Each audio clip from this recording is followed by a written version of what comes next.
5학년 학생 여러분 안녕하세요. 이번 수학 시간에는 탐구 수학, 대칭이 되는 것을 찾아볼까요? 를 함께 공부하겠습니다. 수학 교과서는 74쪽, 75쪽입니다. 우리가 이번 단원에서 합동과 대칭에 대해서 공부를 했었죠. 그 중에서 대칭이 되는 것을 선대칭 도형, 점대칭 도형 나누어서 공부를 했습니다. 이번 시간에는 우리 주변에 있는 것들 중에 대칭이 되는 것, 선대칭 또는 점대칭이 되는 것을 실제로 찾아보도록 할게요. 자, 먼저 74쪽입니다. 생활 속에는 대칭인 것이 많습니다. 대칭 탐정이 되어 학교에서 대칭인 것을 찾아봅시다. 자, 먼저 학교에서 찾을 수 있는 대칭인 것을 먼저 보도록 할게요. 74쪽에 사진을 먼저 보면 지금 학교 바깥, 이제 겉에서 바라봤을 때 학교의 모습인데요. 창문이 있고 이런 벽이 있겠죠. 자, 이걸 보면 우리가 선대칭을 생각을 해줄 수 있습니다. 예를 들어 이 창문을 생각을 한다면 이렇게 대칭축이 있고요. 이 대칭축을 기준으로 했을 때 이렇게 접으면 완전히 겹쳐지죠. 그래서 선대칭 도형이라고 할 수 있습니다. 그렇죠. 사실 이 창문뿐만 아니라 예를 들어 지금 이 파란색으로 표시된 걸 보면 이것을 대칭축으로 했을 때도 그렇죠. 이 부분 겹쳐지고요. 또 이 부분과 이 부분이 겹쳐지고 해서 이 선을 중심으로 해도 이 전체적인 겉에 부분이 선대칭이라는 것을 알 수 있습니다. 그렇죠. 자, 그리고 오른쪽에 보면 미술 작품인 것 같아요. 그렇죠. 나비가 그려져 있는데 지금 오른쪽과 왼쪽이 똑같습니다. 우리가 지금 자세히 보면 여기에 접은 자국이 살짝 보여요. 그렇죠. 여러분 이런 것들을 미술 시간에 해봤는지 모르겠는데 우리가 왜 데칼코마니라고 부르죠?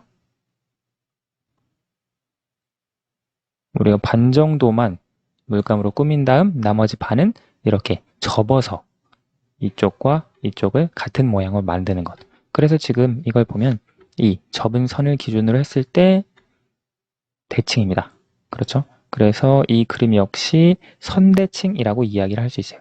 이것과 이것이 접었을 때 완전히 겹쳐지기 때문에. 그렇죠? 하지만 이걸 우리가 점대칭이라고 할 수는 없겠죠. 여기 점을 중심으로 180도 돌렸을 때 겹쳐지지 않으니까요. 자, 그러면 아래로 넘어가 볼게요. 여기는 이제 교실에서 우리가 찾아볼 수 있는 선풍기가 있는데요. 선풍기 날개의 경우 우리가 왜 점대칭 도형 처음 공부할 때 풍차 혹은 바람개비 그런 거 공부했던 거 기억나시나요? 교과서에 나와 있었는데 여기 선풍기 날개도 비슷해요. 그런데 지금 여기 그림에 있는 선풍기 날개 같은 경우에는 선생님 한번 따라 그려볼게요.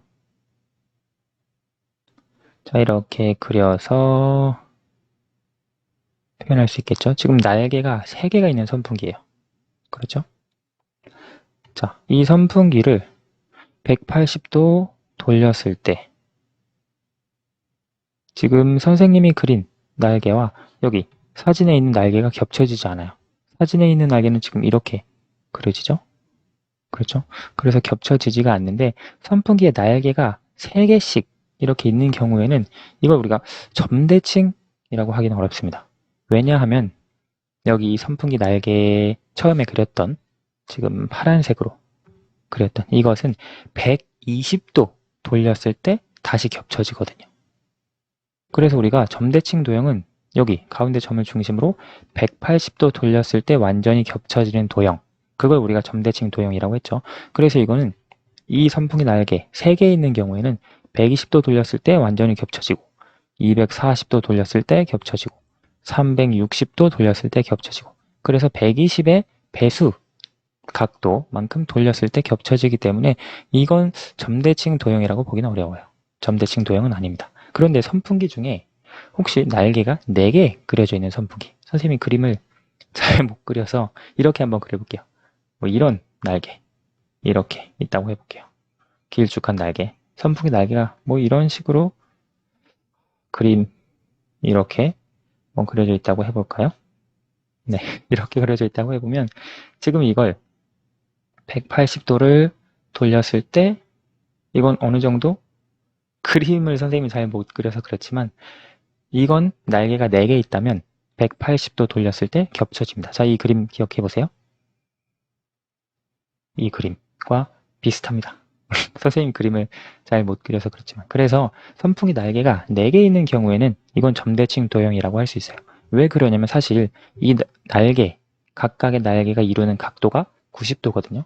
그래서 이건 사실 90도 돌렸을 때 겹쳐지고, 180도 돌렸을 때 겹쳐지고, 270도 돌렸을 때 겹쳐지고, 360도 돌렸을 때 겹쳐집니다. 즉 각도가 90만큼, 90의 배수만큼 돌렸을 때 겹쳐지는 거예요.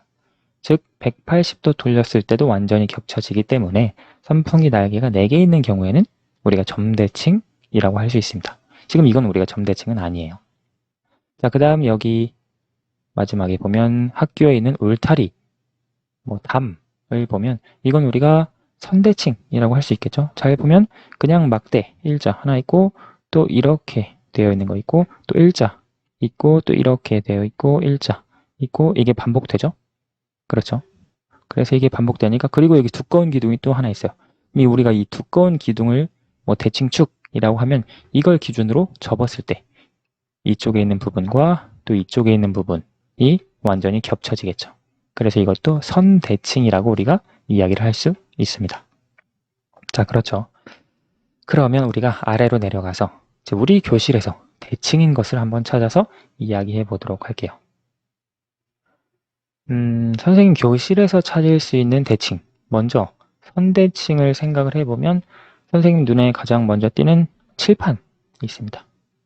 칠판은 직사각형. 선생님 교실에는 칠판은 직사각형이거든요. 그래서 이 직사각형은 가운데 이 선을 대칭축으로 했을 때 선대칭입니다. 그렇죠? 그리고 사실 이렇게 선을 그어도 이렇게 접으면 완전히 겹쳐지기 때문에 역시 선대칭이에요. 그래서 대칭축이 2개인 선대칭이다. 선대칭 도형이다. 라고 할 수 있고요.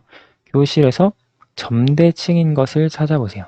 점대칭. 아까 선생님이 얘기했지만 만약에 여러분 교실에 선풍기가 있다면 선풍기 날개를 한번 보세요. 날개가 혹시 4개, 즉 날개와 날개가 이루는 각이 90도라면 그것은 우리가 점대칭이라고 할 수 있습니다. 근데 선풍기 날개가 여기 위의 그림처럼 날개끼리 이루는 각도가 120도라면 이거는 점대칭은 아니에요. 그래서 날개는 날개끼리 이루는 각도가 90도인 경우, 혹은 그런 경우도 있을지 모르겠는데 날개가 2개뿐인 선풍기도 있나요 혹시? 날개가 이렇게 있다면 날개끼리 이루는 각도가 180도거든요. 그럼 이것도 마찬가지로 점대칭이라고는 할 수 있죠. 왜냐면 이걸 180도 돌렸을 때 이렇게 겹쳐지거든요. 그렇죠.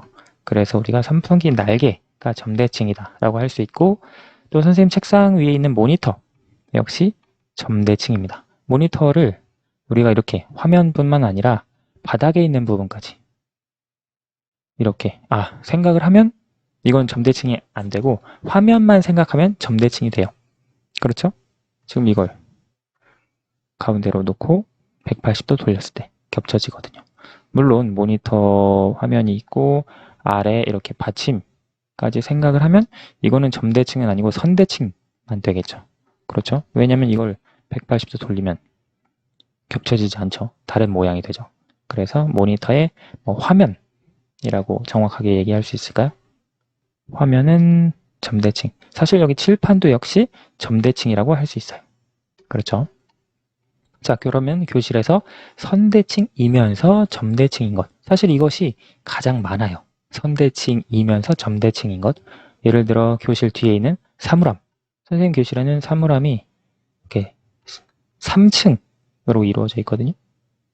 이렇게 쭉 이루어져 있습니다. 그래서 이것도 이 선을 중심으로 해서 대칭축이 되는 선대칭 도형이고요. 혹은 이걸 대칭축으로 하는 선대칭이라고도 할 수 있고요.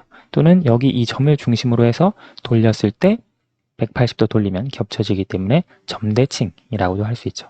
따라서 사물함이 그렇고요. 여기서 얘기한 칠판도 그렇고, 혹은 교실 뒤에 있는 거울, 직사각형 모양인 거울, 또 선대칭이면서 점대칭이고, 벽에 걸려있는 달력 역시 네모난 직사각형 모양으로 점대칭이면서 선대칭이라고 할 수 있습니다.